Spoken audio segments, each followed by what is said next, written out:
Buenos dias, mi amigos, and welcome back to my hooch. We've got a lot to discuss tonight. This is going to be one of the last videos that I do for a while because the ground temperature is hitting about 43 degrees right now, give or take. We'll talk more about that later, but, well, we better dig on in because I've got a lot to talk about.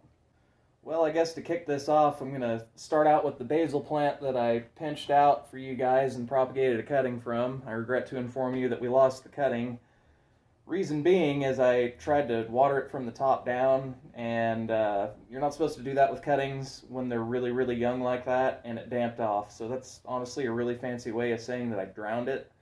In the end, it's a really good opportunity for me to show my own humbleness in the fact that I'm not just going to show you all my successes here. If I'm doing something wrong, I'm going to show you.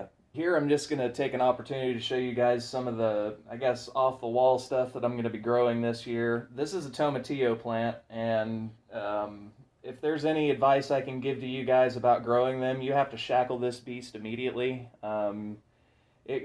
Imagine a pepper plant that only grows as a vine, but it puts on fruits that are, well, about the size of a cue ball, and that's what you end up with. So a tomato cage really it's just not going to work for this thing, not that well anyway, I don't think. I've never tried one with a tomato cage.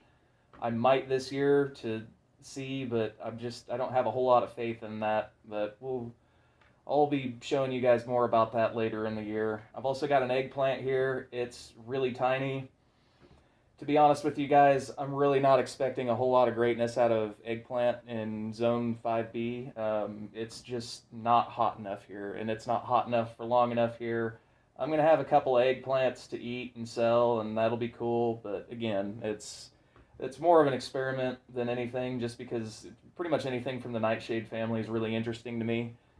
And here I've got a hatch green chili. These are actually native to like New Mexico. They're in a lot of Latino dishes. I just think they're going to be kind of fun to grow because they kind of remind me of a cross between a jalapeno and a bell pepper. And honestly, I'm going to be trying to make chili base for you guys, and these hatch chilies are probably going to go in it.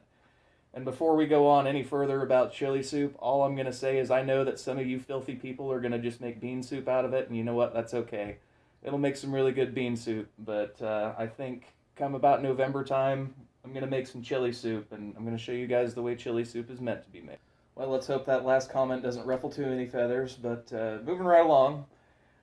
This is another one of the wedding tomatoes. These things are outstanding growers. I would honestly say that at the size this thing is, even though it's 3 weeks early, I'd be confident in putting it in the ground. That is, if the ground was at the right temperature. The same goes for this particular Celosia plant.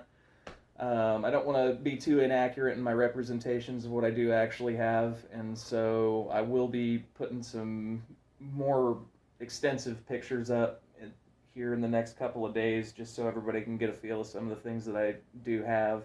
And I want to remind you guys that I'm not building you guys the plant above the soil so much as I'm building it below the soil when it comes to transplants. So size above the soil isn't necessarily always going to be everything.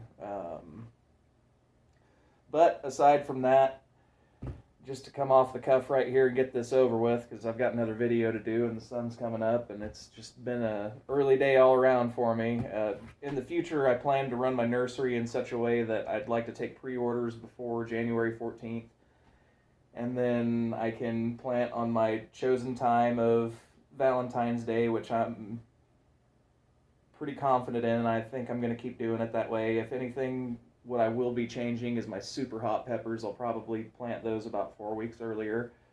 And if anybody has any questions about that, just go ahead and hit me up on my Facebook account. I am considering doing the whole greenhouse thing. The thing is, though, in Zone 5B here in Nebraska, it's going to be a money pit because we have this thing called wind here, and it is really flat here. People didn't believe it when I would talk to them about how the wind really does blow here from Oklahoma, and that's because they've got nice rolling hills and they can get down and out of that wind. Here, we can't. So I don't know what I'm going to do about that. I'm going to have to be kind of creative. I don't know. And as it stands, I can do 22 flats on my racks here, and to be honest with you guys, yeah, what I'm doing here is effective, but if I had a greenhouse, I could probably cut about 2 weeks' time off of the amount of time that I have to take care of this stuff and still get you the same size plants. So we've got to figure something up with that, but it's the first year, it's trial and error. So in the end, I'd like to just encourage everybody that is going to be purchasing my products. I want you to be vocal on Facebook. I want to see pictures of this stuff grow, and if you're having trouble, I want you guys to be getting a hold of me and maybe asking me what could potentially be going wrong.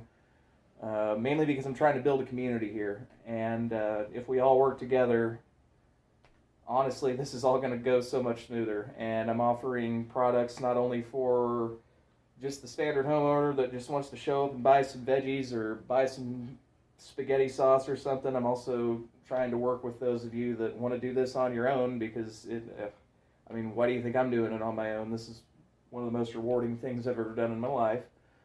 But yeah, so I guess aside from that, I'm gonna shoot my next video here. So thanks to those of you that have been following me so far. I don't want to be too boring. Hopefully in my future videos, I'm gonna be able to have some actual production value and not make it, just kind of bland and boring. But I've got a lot to look forward to. So with that being said, hit like, hit subscribe. Thanks so much for supporting me this far, and it's going to be a great season.